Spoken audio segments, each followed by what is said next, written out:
So, hi guys! Today's vlog is mag-bake taog banana cake. So, kaning recipe ako nang nakita again sa Happy David and Rai nga video. So, karon akong gibuhat, nagmash ko og banana. So, and then, human akong mash. So, nagsaan ko og flour. So, akong gamit na flour is all-purpose flour, guys. Ayan. So, ang flour, ato yun na siyang saanon para ang mga tibugol nga nabuo sa flour, dili siya maapil na to bake. So, you should always isaanon ang ato ang flour, guys. And then, nag-add ko og brown sugar. So, brown sugar kung gigamit kay healthy man ang brown sugar daw. Charis!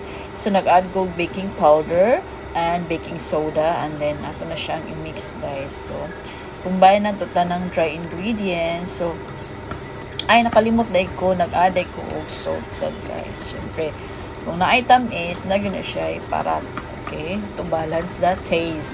Charis! Kana nag-mix na ko sa dry ingredients. So, after na itong ma-mix ang dry ingredients, guys, so, nag-add na ko og ato ang liquid, no? So, ang akong i-add nga liquid is ang evaporated milk. So, nagamit ko og 1 can evaporated milk. So, imo ginahot doon. Kanang 1 can evaporated milk is lapas-lapas 1 cup gina siya. So, and then, nag-add ko butter. So, mas lami ang butter nga mahalon, pero kung dili kaya ang mahalon, so pwede natin sa cheaper one, guys. Any butter will do. So, nag-add ko 2 ka egg, whole egg. So, akong gamit nga egg is large egg ni siya, guys. So, after na to ma-mix tanan ang dry ug ang wet ingredients, so ato na sa ni siyang i-mix, no, para ma-fine ang ato ang butter. So, until ma-soft niyahang butter, guys. So, after ma-soft ang butter, so usually natin mga pahumot-humot sa itong mga cake, no? So, kini akong gi-add ang vanilla. So, vanilla nga flavoring. Is that right? Flavoring? So, nag-add ko vanilla para a little bit smell vanilla. Cherries! So, pag human ako add og vanilla, so mag-mix na to. I-mix na to ang vanilla para ma-mix na siya sa dry og ang wet ingredients. After that, nag-add na ko sa ato ang gimash nga banana. So, guys, ang akong gigamit nga banana is ang katagaling green nga banana. So, dagko man siya nga banana. So, akong gigamit is 4 lang kabuok nga banana. So, sakto na siya sa ato ang gi-prepare nga mixture sa dry ingredients. So, ayan. Ato na siyang gi-mix o balik para ma-combine sila tanan-tanan ang dry o ang wheat ingredients o ang banana, guys. So, after na to mix tanan, so, for me, nakoy additional i-add para na siya a little bit na chocolate ang taste. So kung ganahan mo na yung mga chocolate taste dira, pwede mo add og banana chips. So, ako nag-add ko banana chips, guys. So, asa naman akong banana chips? Oy, nara.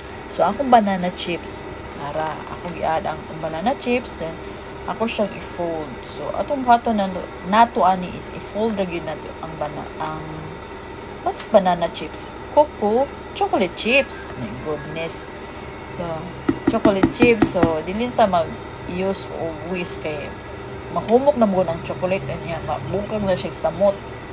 So, mani siya kung gamit nga pan, ato ang baking foil pan, nga ang sukod is 400 ml. So, each pan, guys, ako siyang i-addan o butter. 2 cups each pan, guys. Sakto rin siya nga lapo-lapo siya sa linya sa ato ang baking foil pan. Kaya mo usually pag mabugnaw na siya, mo shrink pa man gamay, no. So after that, nag-preheat ako daan ng oven para ready na to bake ato ang banana super moist cake, right?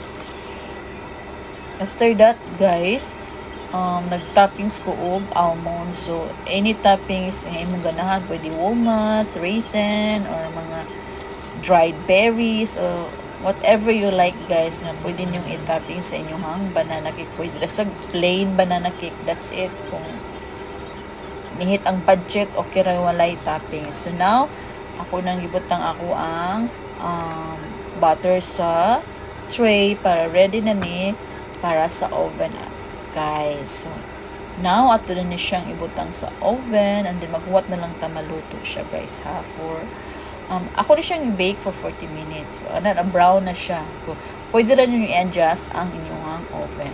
Thank you for watching!